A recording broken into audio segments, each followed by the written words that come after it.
Pórtico de Oro, audiovisual para eventos culturales. Muy buenas tardes a todos los presentes. Guayaquil se viste de fiesta en este mes de julio y lo hace con varios eventos organizados por la muy ilustre Municipalidad de Guayaquil, que hace con mucho cariño también esta Biblioteca Municipal y la Dirección de Cultura. Con este ciclo de conferencias es uno de ellos, Guayaquil Ibérico, que se va a llevar a cabo hasta este viernes de esta semana en este Salón Pedro Calvo. El día de hoy tenemos la conferencia denominada La cultura y la educación en tiempos coloniales, a cargo del conferencista arquitecto Parcival Castro Pita. El arquitecto Parcival Castro es profesor de la Facultad de Arquitectura de la Universidad de Guayaquil, docente de la Escuela Superior Politécnica del Litoral, autor de los módulos de la serie de monumentos de Guayaquil, publicados en el programa editorial de la Biblioteca Municipal. Es miembro de la Confraternidad de Historiadores Camilo de Estruje, autor de varios libros, entre ellos Diego Noboa, un prócer de la Independencia, Imágenes Guayaquileñas, premio a la narrativa latinoamericana otorgado por el Instituto Literario de Buenos Aires 2019. Lo recibimos con un fuerte aplauso al arquitecto Parcival Castro Pita con la conferencia de la cultura y la educación en tiempos coloniales. Muchas gracias. Buenas tardes. Hay un fenómeno que pasó en la colonia, y es que en Guayaquil no hubieron escuelas ni colegios hasta la República, y ese era un gran problema.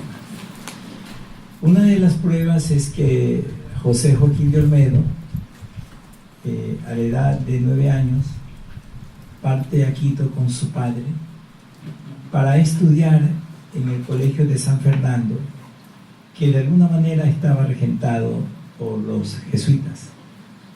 Los jesuitas habían llegado a la América, llegaron concretamente al Ecuador, se dice que en 1568. Sin embargo, los jesuitas tienen algunas afirmaciones que llegan un poco antes. La novedad que traían los jesuitas era, a más de difundir la doctrina, venían abriendo centros educativos.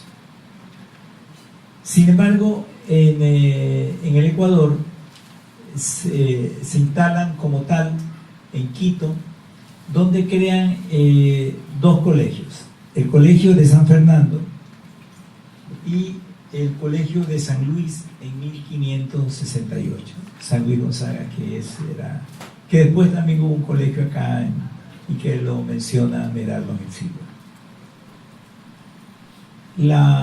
Luego de que Olmedo estudia en el Colegio de San Fernando de Quito, Olmedo va a tener que pasar a Lima a estudiar en lo que se llamaba el Convictorio de San Marcos de Lima. Y es que supuestamente Olmedo iba a tener el título de las universidades. Las universidades entregaban 3 tipos de títulos: el de bachiller, el de maestro y el de doctor. Eran 3 categorías que tenían ellas. Es como el bachiller era lo más elemental, la tesis. El maestro correspondía a no quisiera decir la antítesis, sino la antetesis. Eso es una aclaración que hay que hacerlo. Y el doctor, el que tenía la síntesis. Por lo menos esa era la estructura universitaria. Y las universidades coloniales no daban clase, no enseñaban. Quienes daban clase eran los grandes colegios. Por ejemplo, el Colegio de San Marcos. En Francia, la universidad no daba clase. Donde se aprendía era en las grandes escuelas, de gran escuela. Todavía en París hay el barrio de Grand Sport. Porque la universidad estaba destinada a la investigación. Por eso la misma palabra en francés, recherche, significa un volver a buscar, porque la primera búsqueda había sido en los grandes colegios. Por eso Newton se reunía, no a dar clase exactamente, se reunía con otros investigadores a discutir tesis de investigación. La investigación parte del nivel donde la dejaron los altos estudios. Entonces tenemos los estudios, modernamente deberían seguir los altos estudios de posgrado, y después de los altos estudios de posgrado vendría recién la investigación científica. La investigación parte de lo conocido hacia lo incierto. Ahí está la verdadera investigación. Lo demás es una recopilación de datos muy interesante. Entonces, este era el modelo de la educación universitaria en la colonia. Pero en Guayaquil no había nada de eso. Pero podemos decir que porque no había nada de eso no se generaron procesos educativos, pero de ninguna manera. En primer lugar, digamos que el concepto de la educación es la transmisión de un saber, básicamente eso. Y eso va generando una cultura. En la colonia no le estaba permitido a los aborígenes tener acceso a este conocimiento, ni a las artes. En los centros educativos de las grandes capitales, el saber se lo dividía en lo que se llamó el trivium y el quadrivium. El trivium estaba compuesto por 3 materias: por la lógica, que estaba enfocada a la coherencia del pensamiento, en un lado. En el otro lado estaba la retórica, que es la capacidad de simbolizar la vida, de simbolizar las ideas. Y entre las dos estaba la gramática. Ese era el trivium. La lógica, a su vez, se dividía en la lógica formal y en la lógica simbólica. La lógica formal es, por ejemplo, yo vengo esta tarde a la biblioteca a oír una charla. Esa es la lógica formal. La lógica simbólica es: voy a la biblioteca porque voy a disfrutar de un ambiente intelectual agradable. O sea, es un poquito más amplio. Lo pondría más fácil en el contexto de un colegio, ¿no? A ver, el padre dice: el niño o la niña va a ir al colegio a estudiar. Y la niña dice: sí, pero también me voy a encontrar con mis compañeros. O sea, lo uno no niega lo otro. O sea, la lógica simbólica tiene aperturas más grandes. Sin embargo, la lógica colonial aplicaba, pues, de una manera bastante, digamos, dura, el silogismo, ¿no? Uno de los silogismos más conocidos son: todos los hombres son mortales, Sócrates es un hombre, conclusión, por lo tanto, Sócrates es mortal. Entonces, esa línea de pensamiento silogística se la aplicaba para mucho. El pensamiento chino está muy empapado, embargado del silogismo de la lógica formal. Sin embargo, más allá de este silogismo, existía la retórica, la lógica simbólica, que era como un puente a la retórica. La retórica no es hablar bonito, de ninguna forma. La retórica es la metáfora de las ideas. La metáfora literaria es la metáfora de las palabras. Pero la lógica simbólica y la retórica es la capacidad de hablar en doble sentido, en triple sentido. Solo cuando se habla en triple sentido, en doble sentido, en múltiples sentidos, la mente humana se enriquece, la mente humana se expande, la mente humana se esparce. Pero también La retórica reconocía que habían varios lenguajes, y de ahí vienen las artes. A veces nos han dicho que el único lenguaje es el de las palabras, y en las universidades se insiste en que las tesis tienen que ser en palabras. Sin embargo, los pintores han demostrado que ellos tienen un lenguaje propio, tan válido como el de las palabras.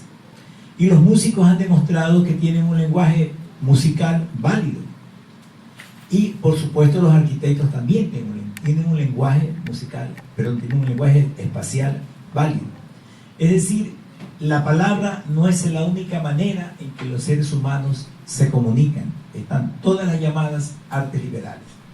Pero ocurría, por una cuestión curiosa, las artes estaban prohibidas a las clases pobres. Pero, curiosamente, por arte se entendía en la colonia básicamente la música y la literatura.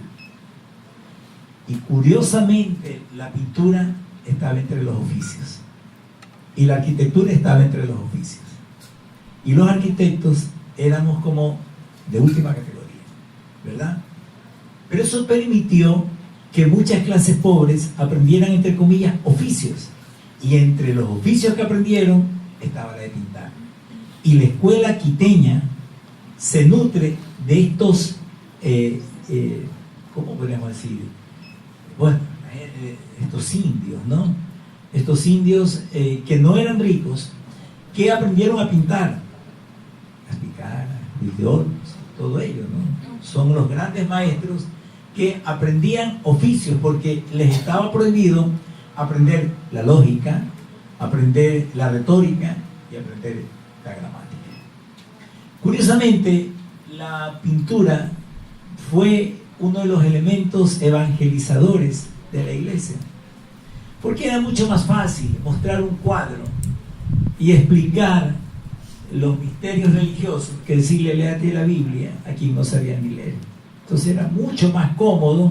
Por eso los dominicos y algunas órdenes tenían grandes murales donde la historia religiosa era mucho más fácil. Además, la pintura tiene un carácter que no corresponde al tiempo, sino que corresponde al presente siempre, a diferencia de la música.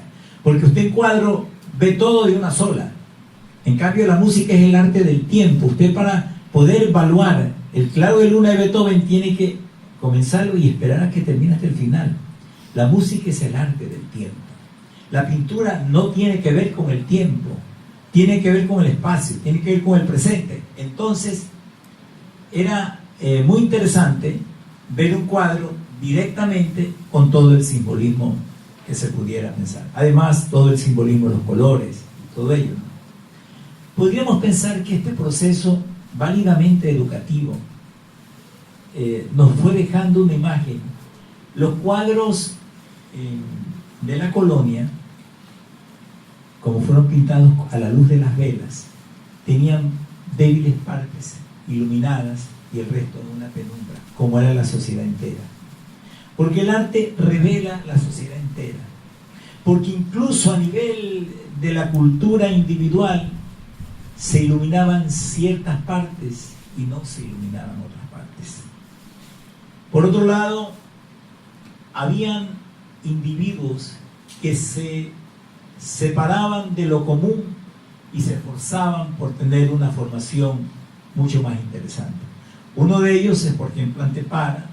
Otro de ellos es José Joaquín de Olmedo, que no solo que fueron a estudiar, a leer, a contar y escribir, sino que fueron también con el propósito de crear su propia cultura. Siempre, desde la colonia se llegó a pensar que el ser humano era lo que la educación hacía de él. Esta es una corriente mitad cierta, o yo no sé si en mitad cierta, mejor digamos, en algún porcentaje cierta. Se la conoce en el nombre de la educación de la teoría behaviorista. Pero hay otra postura que dice que el hombre es lo que él resuelve ser. Esa es la cultura eugenésica, de uno mismo. Y en cada uno hay como 1% de lo que él quiere ser más lo que la educación hace de él. Cuando yo digo la educación no me refiero solamente a la escuela y al colegio, porque la sociedad es una fuente de educación permanente. Los medios de comunicación son una fuente de educación permanente. Entonces, la educación y la cultura en la colonia más bien estaban marcadas o pintadas por el gran fondo de lo religioso. Sin embargo, los tiempos van pasando y hay cambios que se van dando. Por ejemplo, el hecho de que Guayaquil haya sido un puerto va recibiendo mucha migración que venía no solo con ideas políticas nuevas, venía con una gastronomía nueva, con una concepción de la vida diferente. Y en Guayaquil era muy común oír por la calle de la orilla francés, inglés, alemán, holandés, era muy común. Y Guayaquil se fue nutriendo de una síntesis de la cultura. Cuando digo una síntesis, quisiera explicar. La tesis es la parte objetiva de las cosas. La antítesis es la parte subjetiva de las cosas. Nosotros vemos que a veces se dice, pero tienes que ser objetivo. Y uno piensa, pero el ser humano no es un objeto, es básicamente un sujeto, por lo tanto, su subjetividad cuenta, claro que sí. Y cuando se une la objetividad con la subjetividad, surge la síntesis. Entonces, la objetividad es la tesis. La subjetividad es lo que está antes o después de la tesis, no es la antítesis, porque parecería ser, con este término, que lo subjetivo estuviera puesto al objetivo. Lo que pasa en medio de una formación materialista, lo subjetivo es la antítesis. Entonces, por ejemplo, los sentimientos no valen sino los hechos concretos, porque eso fue lo que pasó. La síntesis viene dada por movimientos de gran alcance.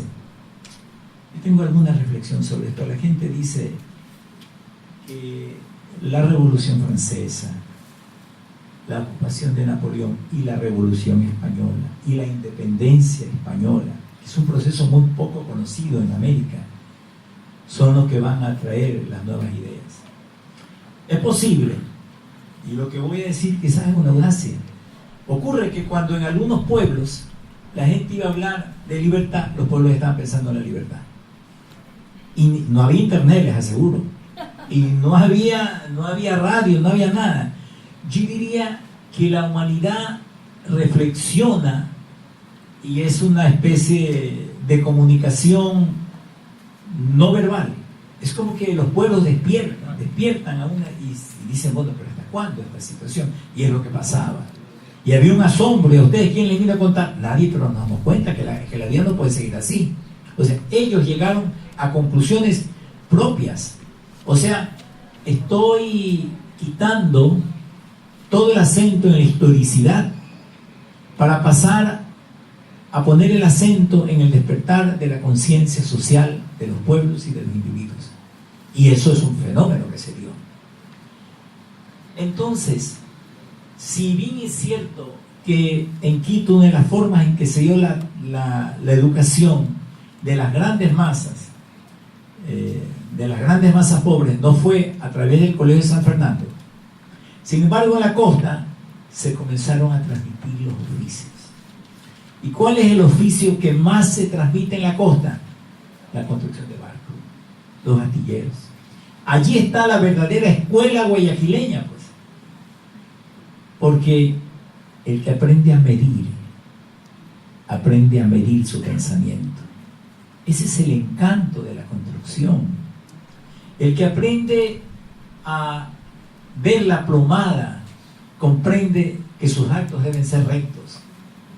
Y el que reflexiona sobre la escuadra, comprende que la escuadra de los albañiles no tenía 3 lados.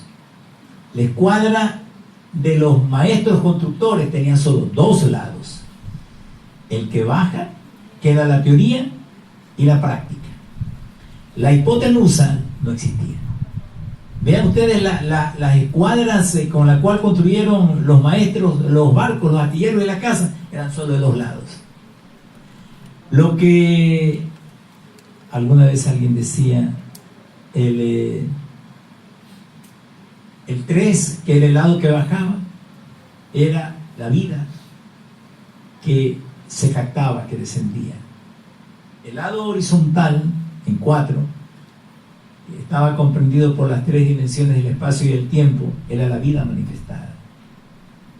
Esa era la antítesis. Y la hipotenusa, que no estaba, que era el 5, ¿verdad? Estoy hablando del clásico triángulo de Pitágoras, ¿verdad? 3, 4 y 5, ¿verdad? Bueno, yo creo que todos alguna vez Pitágoras fue motivo, no sé si de nuestro gozo o de nuestro tormento, ¿verdad? Pero entonces, yo creo que todos, aquí este caballero fue conocido por todos, ¿verdad? Entonces, claro, se nos dice que la hipotenusa, el cuadrado de la hipotenusa es igual a la suma de los 2 cuadrados, de la vida creciente y de la vida manifestada. Y la hipotenusa era la vida comprendida. Entonces, cuando se enseñaba a esta luz las matemáticas, con esta retórica del pensamiento, el asunto no era solo de saber los números, sino que había un significado en las cosas. Había una comprensión que iba más allá de la materialidad. Lamentablemente, con el paso del tiempo, las escuelas y los colegios solo siguen enseñando que el cuadrado de la hipotenusa es igual a la suma de los cuadrados de los 2 lados y nada más. En aquel entonces, entre las nociones de matemáticas que se enseñaban, era que 2 por 2 no era lo mismo que 2 al cuadrado. Este es un concepto pero sutilísimo. La gente, si yo digo que 3 por 3 es 9 y que 3 al cuadrado es 9, me dice, pero claro que es lo mismo. ¿Por qué anda diciendo que no es lo mismo? Porque 3 al cuadrado significa algo que va a ser 9. Es como cuando nace un niño. La gente dice, nació un hombre. No, nació un niño que va a ser un hombre. Él tiene la potencia de ser un hombre, pero esa sutileza se perdió en la matemática. Tal que decimos 3 al cuadrado 9, 3 por 3 9. Pero es una sutileza filosófica. O sea, se perdió, así como se perdió en las matemáticas, se perdió en el lenguaje el valor de la H.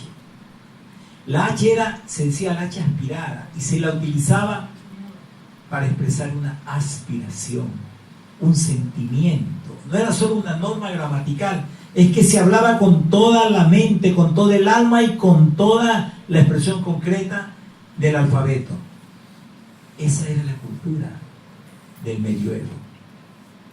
Desde la intermedia entre los tiempos modernos y los tiempos clásicos. De ahí surge la palabra medioevo. Pero, si bien es cierto que hemos hablado que los 2 grandes pilares de la educación y la cultura en el medioevo eran el trivium en primer lugar, la lógica, la gramática y la retórica, este triángulo se asentaba sobre un cuaternario que le llamaban el quadrivium. El quadrivium estaba formado por la aritmética, que era el pensamiento abstracto, y su compañera, que era la geometría. Ahora podríamos decir la aritmética como lenguaje y la geometría equivalente ahora a las ciencias físicas. Miren ustedes que cuántas veces se nos dijo que la matemática era ciencia. La matemática no es ninguna ciencia. Las 2 únicas ciencias que existen son la física y la química. La matemática es el lenguaje de la ciencia, eso es otra cosa. Por eso es que la matemática a veces habla cosas que no son. La matemática anda diciendo por ahí que 1 más 1 es igual a 3 y se lo demuestra. Que 2 más 2 es igual a 5 y se lo demuestra. Y la física le dice, oye, ven acá, dice, así no es la cosa. Tú estás llamada, la física le dice la matemática, tu rol es interpretar la realidad. Y la realidad es esto. Entonces, yo digo esto porque incluso en nuestra universidad hay una facultad de ciencias matemáticas y físicas. Y yo creo que debería ser la facultad de ciencias físicas. Nada más. Y ahí los conceptos de educación en la colonia eran muy interesantes, lo que era el arte. Por ejemplo, en la colonia la medicina no era ciencia, era el arte de curar. Porque la ciencia era la química. Y es lógico. Cuando los médicos recetan algo, acuden a la química. Toda pastilla, toda inyección que los médicos recetan, viene del mundo de las ciencias químicas. Y cuando lo aplican, entonces, ahí es el arte medical, el arte de curar. Porque el arte era la aplicación de un saber, pues. Pero qué diferencia, la concepción de toda la cultura del medievo con la cultura que tenemos ahora. Ahora, díganle a un médico que la medicina no es ciencia, no se resiente. Se resiente. Lo que pasa es que la medicina se apoya en las ciencias químicas.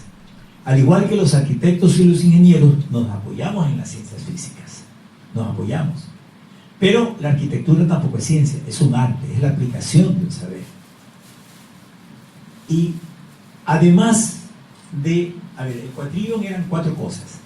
Eran la aritmética, que con el desarrollo del pensamiento pasó a ser el álgebra, ¿verdad?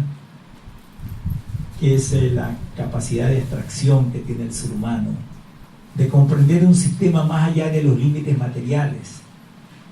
Aritmética y geometría. Los otros 2 eran la astronomía. ¿Ustedes recuerdan cuál es el cuarto? Algo muy hermoso que no se asombra: la música. Sobre eso, el programa educativo de la colonia era el quadrivium, aritmética, geometría, astronomía y música. Esa era la base. Y arriba estaba la lógica, la gramática y la retórica. Esa era la base de la educación y la cultura medieval. Ahora, obviamente que la música fue hecha para poder escuchar. Porque el ser humano que hace música aprende a escucharse, escuchar a los demás, escuchar la vida entera. Pero uno se pregunta, ¿por qué este esquema tan clásico? Usted lo puede encontrar en varios libros, no es una visión mía. Usted lo puede encontrar en cualquier, métanse a internet, que es el trivium y el quadrivium, y les va a salir lo mismo, ¿no? ¿Cómo se armó esta idea que se dice que fue transmitida desde la cultura griega, ¿no? Que por ahí lo sacaron los helenistas, ¿no? ¿El por qué la astronomía? Porque el ser humano tenía que entender el universo. Si no tenía un modelo del universo, el ser humano no podía entender la vida entera. No hay pueblo que no haya ensayado comprender el universo. No existe pueblo. A través de los mitos lo ensayó comprender. Pero, obviamente, que junto a la astronomía estaba la música del tiempo. Perdón, la música como el arte del tiempo. La música es básicamente el arte del tiempo.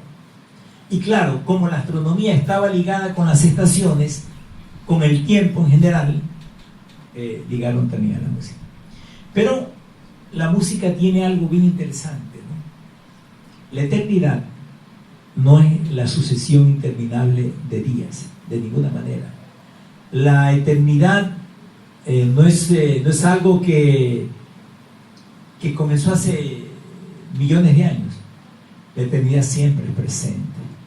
El tiempo cronológico tiene pasado, presente y futuro. La eternidad no tiene ni futuro ni tiene pasado. Si no, no sería lo eterno. Pero lo eternal no tiene que ver con la manifestación de esta vida temporal. Bueno, a veces yo tengo que explicar esto en la universidad. Se me ocurre decir un ejemplo, bueno, bastante sencillo, digo. Cuando una joven va a una fiesta, la madre le dice: estás aquí a las 12 de la noche. Bueno, esa es la teoría que le dicen a las 2 de la mañana. Estás aquí a las 12 de la noche. Entonces, para la mamá, el tiempo está pasando. Pero, y mientras no llega el galán, la chica está viendo el reloj. Entonces la chica, si el galán le dijo a las 9, la chica fue a las 8, y de 8 a 9 se le hace un infinito hasta que llegó el que sabemos, ¿no? Y una vez que llegó el galán, ya el tiempo no existió. pueden llegar a las 3 de la mañana y ella vive un presente. Entonces, lo eterno no es que anule el tiempo del reloj, que el tiempo relativo. De alguna manera Platón usa una frase hermosa: el tiempo es la imagen móvil de lo eterno, nada más, es la imagen móvil de la eternidad. Entonces, yo me pongo a pensar en la colonia sin reloj, cómo hacían las reuniones, cómo hacían la misa. Por eso es que la iglesia tenía una cuestión muy sabia. Después de tocar las campanas, ellos calculaban con el reloj de arena más o menos 20 minutos. Eso de que había misa de 6, hay que ver, pues eran las 6. Cuando se levantaba el sacerdote, ¿no? O sea, lo trataban de hacer, ¿no? Pero no es que era, ¿no? Entonces, la cultura en la colonia era una cultura muy fuera de los límites del tiempo. Era una cultura de la paz. La paz tampoco conoce límites. Es la cultura del silencio interior.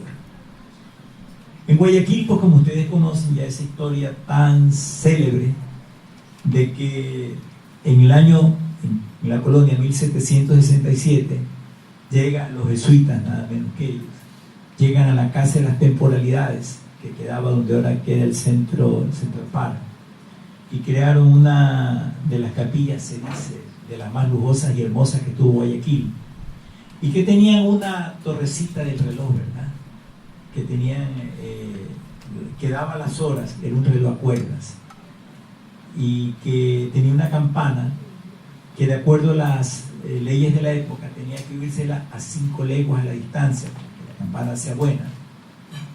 Pero que cuando a los jesuitas los expulsan otras órdenes religiosas, de ninguna manera los jesuitas los expulsan, ni los ateos, ni mucho menos, los expulsan otras órdenes religiosas por celos religiosos, porque los jesuitas se le estaban llevando todo el capillo y todo el diezmo, ¿no?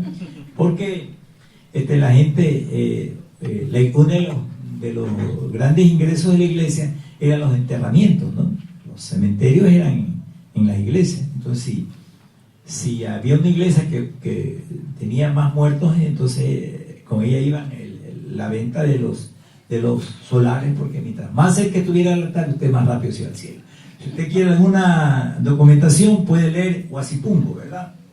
Entonces, en Huasipungo más o menos hay alguna idea de lo que estábamos pensando acá.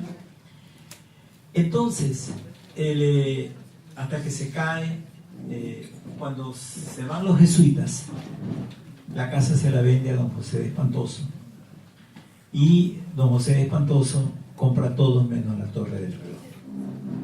Entonces, de lunes a domingo, un señor le iba a tocar la campana a toda hora, y don José de Espantoso no podía dormir. Entonces don José de Espantoso le dijo al cabildo: ustedes vean lo que hacen, pero llévense este reloj de aquí, porque esto es imposible, ¿no? Ya sabemos que a las 10 de la noche pasaba el sereno. Esto es parte de la cultura. Por eso quise invocarlo también, porque la educación no suele saber cuestiones que están en los libros, ¿no? La educación debe desembocar en la cultura, debe desembocar. La cultura es una visión de la vida.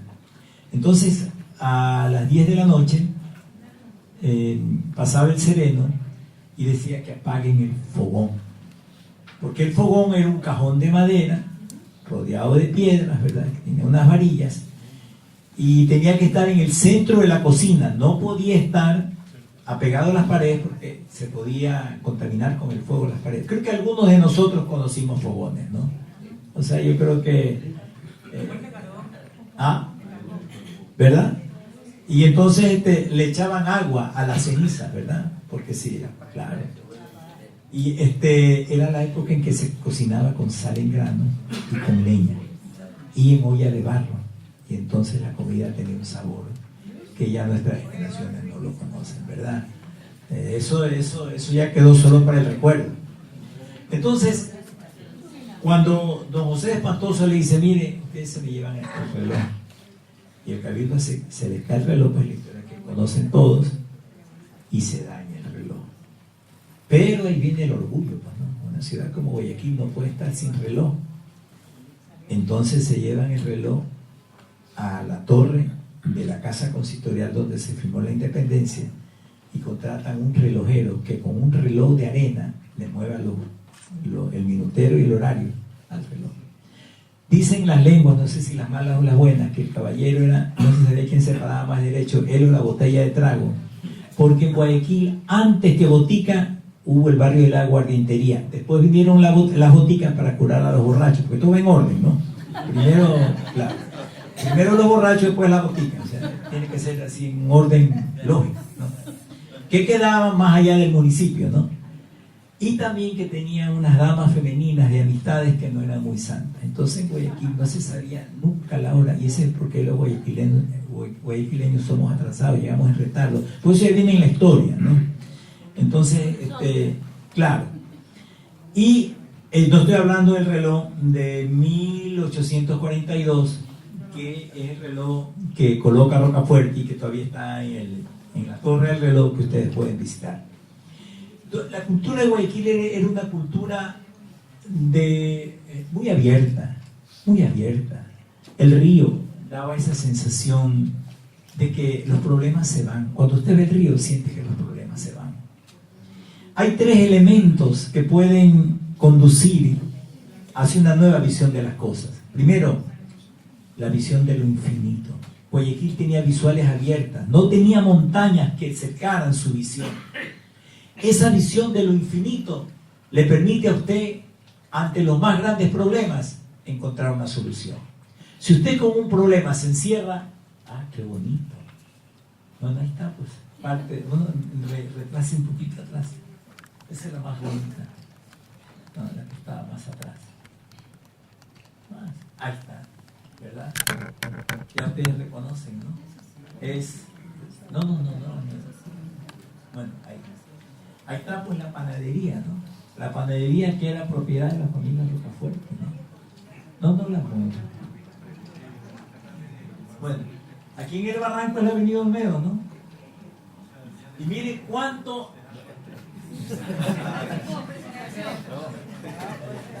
Trate de ponerla ahí. A ver, ¿cuánto le ganamos al río? ¿Cuánto le ganamos al río? Que la estatua del Olmedo está más.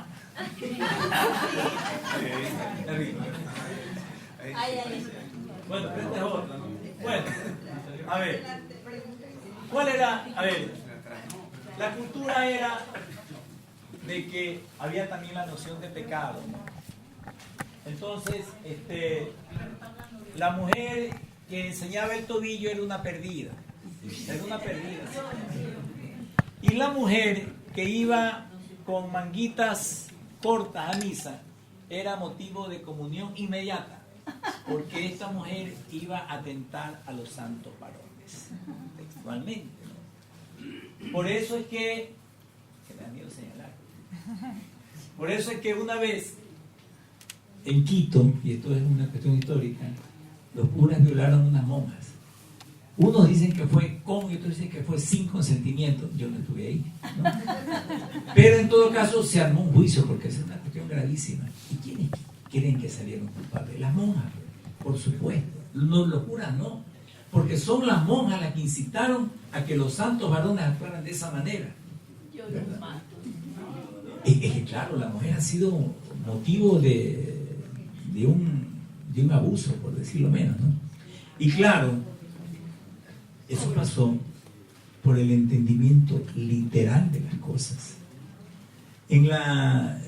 Solo algunos hombres de cultura como Olmedo se atrevían a usar la retórica y no el entendimiento literal de la lógica formal. Porque, claro, con la noción del pecado original venía la pregunta, ¿no? Cuando el diablo habló, ¿con quién habló? Con la mujer. Y venía la cosa y se entendieron rapidísimo. Eso fue. Y entonces el hombre quedaba como la víctima. Claro. Pobrecito. Y entonces, según eso, la desgracia de toda la humanidad, entendimiento literal, perdón, era la mujer. Ve, hasta se le cae el hombre. ¿Verdad? Hasta que se hizo un momentito. Y si el hombre fuera el pensamiento, y si la mujer fueran las emociones, y si el llamado diablo fueran las pasiones, y si este drama no pasó hace miles de años, hace millones, sino que pasa cada instante. ¿Quién es la esposa natural de su pensamiento? Sus emociones. Y claro, las emociones arrastran al pensamiento. Cuando las emociones, entre comillas, se endiablan con la pasión. Pero claro, solo la lógica simbólica, solo a la luz de la retórica, yo puedo liberar de esa culpa a las mujeres. Porque si no, las mujeres van a ser las culpables. Pero claro, un entendimiento literal ocasionó todo esto que ocasionaba a las mujeres. Miren ustedes que en la colonia culturalmente se usaba, por ejemplo, había una señora que su papá era Pérez, su mamá era Martínez. Entonces el apellido de la señora era Rosa de Pérez y Martínez. Se entendía claramente, era hija del señor Pérez y del señor Martínez. Esto no era ningún título nobiliario, ¿eh? Era una cuestión sencilla. Rosa de Pérez y Martínez. Hasta ahí estaba bien. El machismo se impone, y cuando la señora se casa con un señor de apellido, ¿qué apellido le ponemos? Piguave, ya, entonces ya es Rosa de Piguave. Pero el señor Piguave no se pone de. Entonces, claro, él es el chévere, ¿no? Es el bacán. Entonces, los entendimientos literales en la cultura ocasionaron una serie de comportamientos que deformaron el alma humana, deformaron el alma de los pueblos. La misma noción del cuerpo, de que el cuerpo era pecado, originó dos cosas. La esposa de Rocafuerte tiene un cáncer en el seno y dice que tenía todo el seno lleno de pus, pero jamás se lo enseñó al médico, porque solo se lo enseñaba a su esposa, y muere así. Son problemas culturales que habían, ¿no? El cuerpo era el asiento del pecado. Como el cuerpo era el asiento del pecado, entonces, ¿cuándo era que Narcisa se daba más látigo? Los días de la regla. Porque era la manifestación del demonio sobre el cuerpo. Lo que quiero decir es que estas cosas no correspondían a una visión de una institución en particular. Yo no le quiero echar la culpa a la iglesia de esto. Yo le quiero echar la culpa a un entendimiento literal de las cosas que incluso existían en las universidades. Cuando se confundió en las universidades el título con la categoría. Cuando el que tuvo el título de doctor se llegó a pensar que era doctor. ¿Ustedes saben la cantidad de doctos que no son doctores y la cantidad de doctores que no son doctos?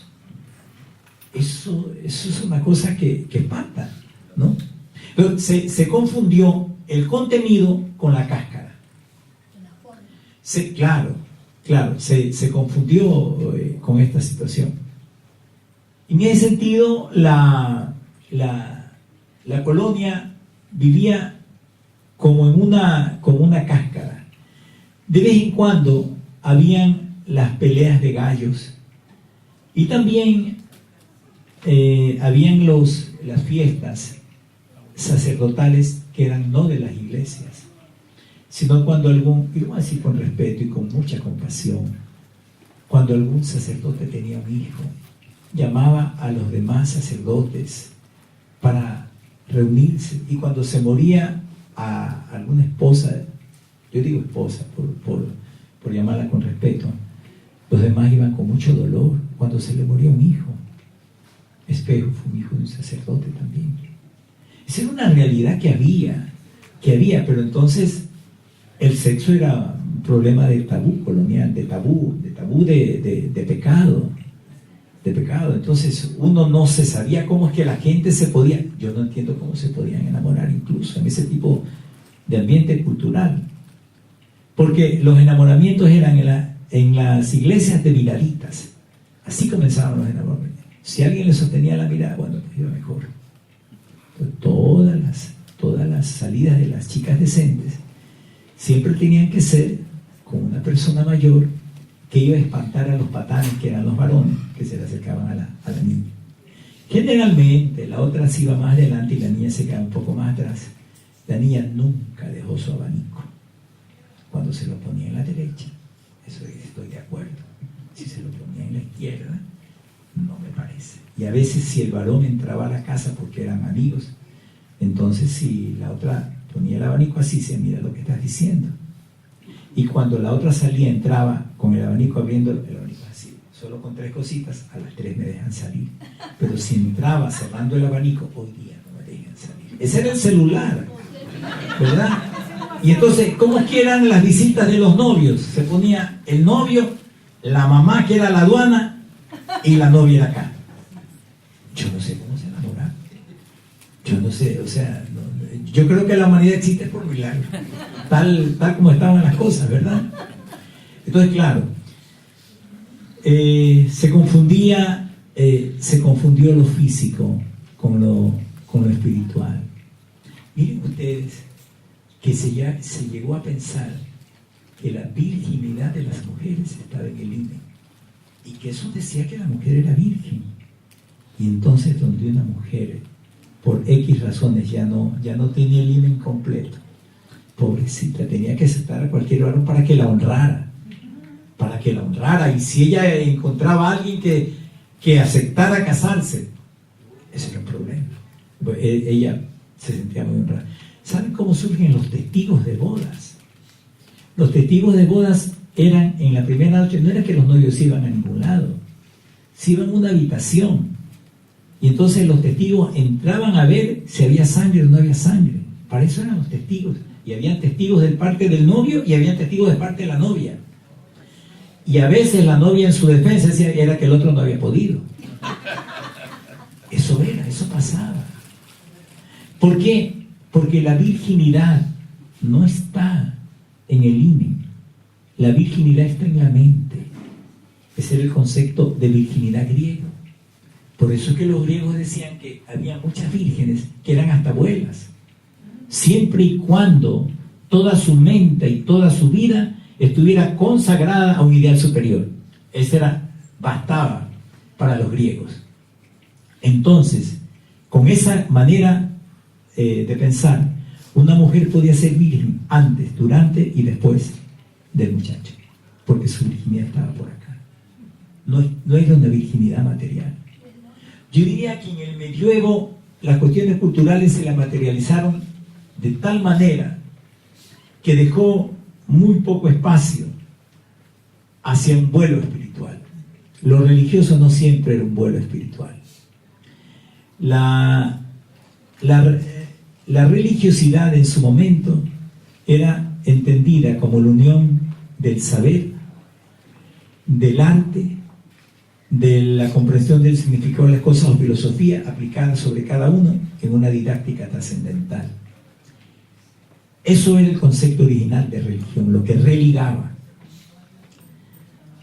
Yo creo que el tiempo pasó y lo más valioso fue su atención. Muchísimas gracias a todos.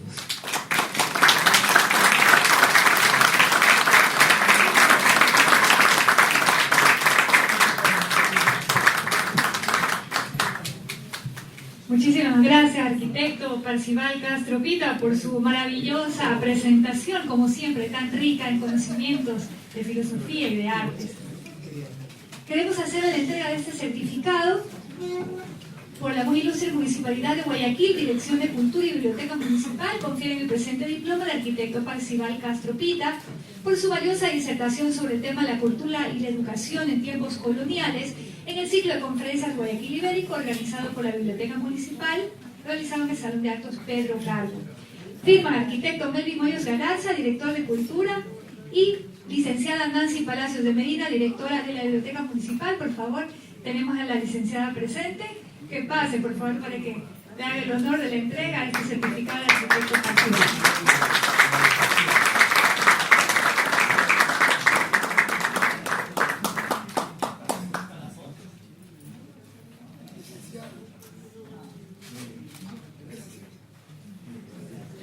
Para nosotros siempre es un gusto tener al arquitecto Parcival Castro presente en nuestras conferencias. Mañana, amigos, no se pueden perder el evento presentación de la conferencia Ramón García de León, el mejor gobernador de Guayaquil, a cargo del doctor Magno Marriott Barreto. Los esperamos. Buenas noches.